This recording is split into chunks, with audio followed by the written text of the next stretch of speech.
နေ့ကပေးလိုက်တဲ့အိမ်စာရေးစစ်မယ်တောင်းနေထုတ်ထားကြ ဟာဆရာမအိမ်စာပေးလိုက်တာလား ဟုတ်တယ်လေဆရာမ6ပုတ်ပေးလိုက်တာ ဟာဆရာမလည်း6ပုတ်တောင်ပေးရတယ်လို့အများကြီးပဲ တားတောင်းအိမ်စာပြီးပြီလားတော်ရင်ငါတောင်းအောင်မစိုက်မြန်အိမ်စာအောင် အော်ဆရာမ ဗါလေနေဘွားနေမကောင်းလို့ပြောဦးမလို့လား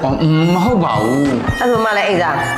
မပြီးသေးဘူး ပြီးသေးအခန်းပြင်ထွက်ရမှာလက်မြောက်ပြီးနေတလေးတွေကြောင်းနောက်ကြလိုက်စားအောင်မပါလာလိုက်အဖွားညကောင်းတဲ့ပြောလိုက်ရင်စင်စလက်ကမျိုးစုံနဲ့လက်ကိုမြင်မြောက်ထားနောက်နောက်ရင်ငါအတန်းတော့လာအောင်စဉ်းစားနေဘလို့ကလေးမအောင်တင် စာလုံနေရတဲ့ဆိုင်လေဒီတိုင်းလေးနေရတာအမပိုကောင်းကြီးဟိုဘက်တန်ကောင်မလေးလည်းကြည်ရတယ်မကျဘူးလုံးဝမဖြစ်နိုင်ဘူးဒီလိုအာယုံလို့တကြဘူး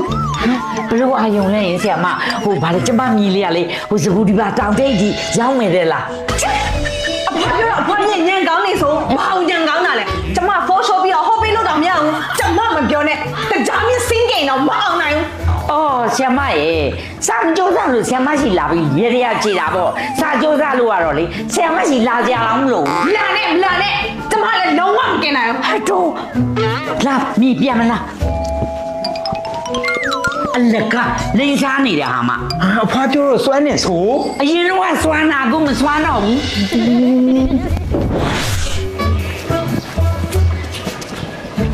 အဖွားဒီနားမှာလေမောင်ဆိုင်မြတ်တို့အိမ်ကဘယ်နားလဲမသိဘူး